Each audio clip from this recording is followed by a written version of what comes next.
नमस्कार दोस्तों, मैं कुंवर जैन सिंह आपके अपने चैनल फाइनेंस की पाठशाला में आप सभी का स्वागत करता हूं। दोस्तों, यहां पर हम फाइनेंस की नॉलेज लेकर फाइनेंशियल फ्रीडम की ओर अपने कदम आगे बढ़ाते हैं। दोस्तों, आज इस पाठशाला में हम जानेंगे new pension scheme, national pension system या कहें एनपीएस। एनपीएस के तहत गवर्नमेंट एम्प्लाई, कॉरपोरेट एम्प्लाई या किसी सिविलियन के जो भी कंट्रीब्यूशन होते हैं वो कहाँ पर निवेशित होते हैं, कौन से एसेट क्लास हैं जो पीएफआरडीए ने डिसाइड किए हुए हैं, जहाँ पे आपके पेंशन फंड मैनेजर जो भी कंपनियां हैं वो आपके फंड को एलोकेट करती हैं या आप कहें निवेश करती हैं, जहाँ पर आपको रिटर्न्स मिलते हैं, आपका फंड ग्रो होता है। दोस्तों, बात करेंगे एसेट क्लास ई की, जहाँ पर आपके फंड को शेयर मार्केट स्टॉक में निवेश किया जाता है। एसेट क्लास जी दोस्तों, इसे गवर्नमेंट बॉन्ड में यहाँ पर निवेश किया जाता है। एसेट क्लास सी की बात करें दोस्तों, यहाँ पर कॉर्पोरेट डिबेंचर्स में आपके फंड को इन्वेस्ट किया जाता है। और साथ ही दोस्तों, एसेट क्लास ए जिसे अल्टरनेटिव क्लास कहा जाता है, यहाँ पे आपके फंड को न्यू वेंचर्स, रियल इस्टेट ऐसे सेक्टर्स में निवेश किया जाता है। दोस्तों, अगर आप मेरे चैनल पर नए हैं तो चैनल को सब्सक्राइब कर दीजिए, बेल आइकन बटन को प्रेस कर दीजिए। दोस्तों, मुझे विश्वास है अगर आपने वीडियो को अंत तक देखा तो एनपीएस में अपने निवेश को लेकर आपके अंदर जो भी डर है वो बिल्कुल ख़त्म हो जाएंगे। दोस्तों, वीडियो को अंत तक देखिएगा। तो चलिए शुरू करते हैं आज की पाठशाला।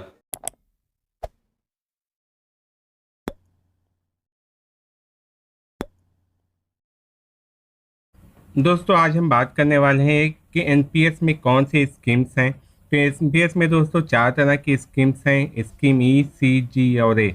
तो स्कीम ई को समझिए दोस्तों कि यहाँ पर आपका इक्विटी अर्थात शेयर मार्केट में पैसे निवेश होते हैं। पीएफआरडी और इनकी इन्वेस्टमेंट कमेटी ये तय करती है कि किस तरह के स्टॉक्स में निवेश किए जाएंगे। दोस्तों, इनका एक टारगेट होता है कि आपके इन्फ्लेशन को बीट करें और साथ साथ जो बेंचमार्क इंडेक्स होता है उससे अच्छा रिटर्न ये दें। दोस्तों, स्कीम सी की बात करें तो एक कॉर्पोरेट डिवेंचर्स होते हैं अर्थात कॉर्पोरेट कंपनियों को यहाँ पर ऋण दिए जाते हैं और यहाँ पर दोस्तों आपके लंबे समय के लिए ऋण दिए जाते हैं और यहाँ पर एक फिक्स आपको रिटर्न मिलता है, जिसको हम कह सकते हैं फिक्स ब्याज मिलता है। दोस्तों स्कीम जी की बात करें तो स्कीम जी आपके गवर्नमेंट बॉन्ड होते हैं, गवर्नमेंट सिक्योरिटीज होती हैं।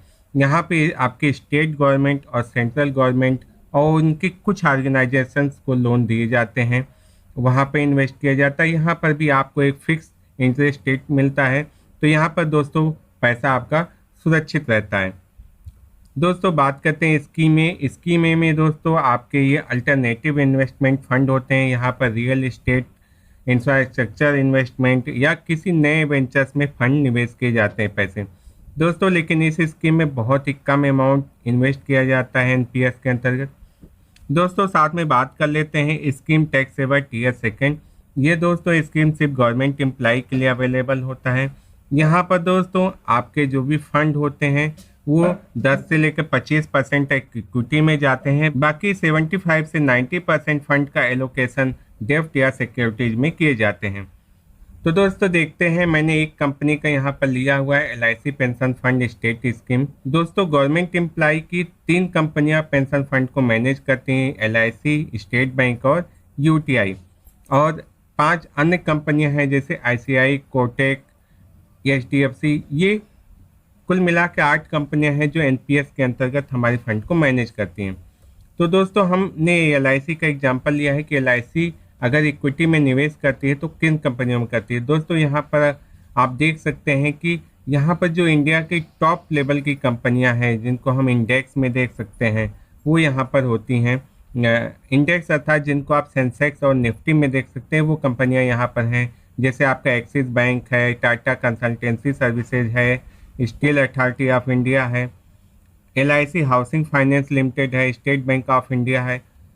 आप ऐसे ही देखिए दोस्तों, और ये बहुत डाइवर्सिफाई पोर्टफोलियो है अर्थात दोस्तों किसी भी एक कंपनी को बहुत ज़्यादा अमाउंट नहीं दिया जाता है दोस्तों। और एलआईसी की बात करें तो एलआईसी आपके 1 लाख करोड़ से ज़्यादा के फंड को मैनेज करती है। तो यहाँ पर मार्केट की डाउनफॉल का दोस्तों कोई खास असर नहीं होता है, क्योंकि किसी एक कंपनी में बहुत ज़्यादा इन्वेस्टमेंट नहीं है और कोई भी किसी भी डाउनफॉल में सारी कंपनियां अचानक नहीं गिरती हैं, कुछ गिरती हैं तो कुछ उठती हैं। दोस्तों, अब हम गवर्नमेंट बॉन्ड की बात करते हैं, जहां पर गवर्नमेंट एम्प्लाई के मैक्सिमम फंड को इन्वेस्ट किया जाता है। तो यहाँ पर स्टेट डेवलपमेंट लोन दिए जाते हैं। ये लोन आपके सारे मैक्सिमम स्टेट को दिए जाते हैं 5 से 10 साल के लिए दोस्तों। यहाँ पे फिक्स इंटरेस्ट मिलता है। मैंने इसमें देखा हुआ है दोस्तों कि यूपी है, बिहार है, महाराष्ट्र है, कर्नाटका है, तमिलनाडु, ऐसे जितने भी स्टेट हैं दोस्तों सबको लोन यहाँ पर दिए जाते हैं। गवर्नमेंट सिक्योरिटीज़ में दोस्तों यहाँ पर इन्वेस्ट होते हैं। फूड कॉरपोरेशन ऑफ इंडिया जो गवर्नमेंट की एक ऑर्गेनाइजेशन है, गवर्नमेंट ऑफ इंडिया, और दोस्तों साथ साथ आरबीआई भी गवर्नमेंट बॉन्ड के थ्रू पैसे लेती है। दोस्तों government of India oil special bond भी इशू करती है, वहाँ से फंड कलेक्ट करती है। लेकिन दोस्तों हर तरह से आपको यहाँ पे फिक्स इंटरेस्ट मिलता है, अर्थात आपके पैसे में बहुत ज़्यादा ग्रोथ नहीं होती, लेकिन साथ साथ यहाँ पे एक सिक्योरिटी मिलती है कि आपका पैसा सुरक्षित है। दोस्तों जो हमने डिबेंचर्स की बात की थी कि कॉर्पोरेट डिबेंचर्स इशू किए जाते हैं, तो यहाँ पे कुछ कंपनियों के नाम हैं दोस्तों। बहुत बड़ी लिस्ट है, अगर मैं सारी कंपनियों के नाम लिखता तो लिस्ट बहुत लंबी होती।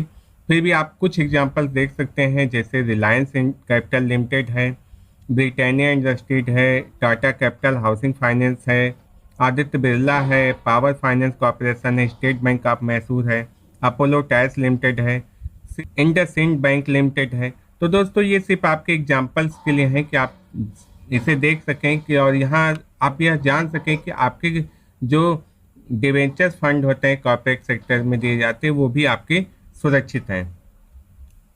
दोस्तों बात करते हैं कुछ अमाउंट हमारे लिक्विड फंड में या कैश होल्डिंग में रहते हैं। अगर लिक्विड फंड में हो जाते हैं, लिक्विड फंड दोस्तों ऐसे होते हैं जहाँ पर कोई भी लॉक इन नहीं होता है। आप चाहे खुद लिक्विड फंड में जमा करें या कोई भी कंपनी, वो एक यहाँ लिक्विडिटी होती है, पैसे को बहुत ही आसानी से निकाला जा सकता है, सेम डे में विड्रॉल की प्रोसेस होती है। तो यहाँ पर भी दोस्तों बहुत अच्छी अच्छी कंपनियाँ हैं, जैसे बिरला सन लाइफ है, निपॉन इंडिया है, LIC म्यूचुअल फंड है, टाटा लिक्विड है, SBI ओवरनाइट है, UTI ओवरनाइट है और ICICI प्रूडेंशियल। इसमें से मैक्सिमम कंपनियाँ दोस्तों आपके NPS फंड को भी मैनेज कर रही हैं। दोस्तों यहाँ पे फंड एलोकेशन देखते हैं कि पेंशन फंड मैनेजर कंपनियां, अगर आपने बाय डिफ़ॉल्ट ऑटो चॉइस लिया हुआ है तो आपके फंड को कहाँ पर इन्वेस्ट करते हैं। तो देखिएगा दोस्तों यहाँ पर आपके 50% अमाउंट जो होते हैं गवर्नमेंट सिक्योरिटीज में जाते हैं, 30% डेब्ट सिक्योरिटीज में, और मनी मार्केट में आपके 2 से 3% हैं। वहीं पर म्यूचुअल फंड इक्विटी में आपके 12 से लेकर 20% तक हैं। और अदर्स जो हमने बात की दोस्तों वो आपके 1.5 से 2% हैं।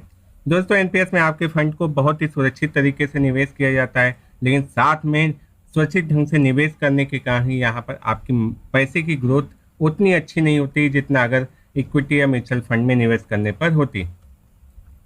दोस्तों ये मैंने एक ग्राफ बना दिया है आपके लिए कि देख सकते हैं कि फिर गवर्नमेंट बॉन्ड का हिस्सा कितना बड़ा घेरा है। थैंक यू फॉर वॉचिंग दोस्तों, धन्यवाद दोस्तों, आपने वीडियो को अंत तक देखा। अब तक आप समझ गए होंगे कि गवर्नमेंट एम्प्लॉय के फंड को बहुत ही सिक्योर तरीके से एसेट क्लास में डिवाइड करके इन्वेस्ट किया जाता है। गवर्नमेंट एम्प्लॉय को दोस्तों ऑटो चॉइस मिलता है और यहाँ पे एक्टिव चॉइस का भी ऑप्शन होता है। ऑटो चॉइस और एक्टिव चॉइस पर मैंने अपना एक वीडियो ऑलरेडी बनाया हुआ है, आप उसे जाकर समझ सकते हैं। दोस्तों NPS में निवेश करने की सलाह मैं क्यों देता हूँ, इसके पीछे बड़ा रीज़न है कि अगर आप NPS में निवेश करते हैं तो आप OPS की कुछ स्कीम्स का भी फ़ायदा उठा सकते हैं, जिसके बारे में मैंने अपने वीडियो में चर्चा की हुई है। आप वो सारे वीडियो मेरे प्लेलिस्ट में जाकर देख सकते हैं। दोस्तों NPS में आपके बहुत कम एक्सपेंसेस होते हैं, अर्थात पूरे फंड को मैनेज करने के खर्चे बहुत कम लगते हैं, और साथ में इसे बहुत ही सिक्योर तरीके से एज वाइज इसका वितरण किया जाता है। अर्थात जब एज आपकी बढ़ती जाती है, रिटायरमेंट के आप करीब होते हैं, उस समय आपके फंड का एलोकेशन मैक्सिमम गवर्नमेंट बॉन्ड में कर दिया जाता है, जहां पे आपको एक फिक्स ब्याज मिलता है। अर्थात मार्केट के उतार चढ़ाव से आपको बिल्कुल डरने की ज़रूरत नहीं होती है, यहाँ पर आपका फंड पूरी तरह से सुरक्षित होता है। दोस्तों वीडियो को लाइक ज़रूर कीजिएगा, चैनल को सब्सक्राइब कर लीजिएगा, बेल आइकन बटन को प्रेस कर दीजिएगा। दोस्तों अपने दोस्तों के साथ, अपने रिश्तेदारों के साथ, अपने परिचितों के साथ इस वीडियो को शेयर कीजिएगा, जिससे वो भी इन्फॉर्मेशन लेकर NPS को लेकर जो भी उनके अंदर डर हैं वो ख़त्म हो जाए और खुशी खुशी वो अपने इन्वेस्टमेंट को कर सकें। तो दोस्तों फिर किसी और वीडियो में मिलेंगे ऐसी ही फाइनेंस की नॉलेज लेकर, तब तक के लिए नमस्कार।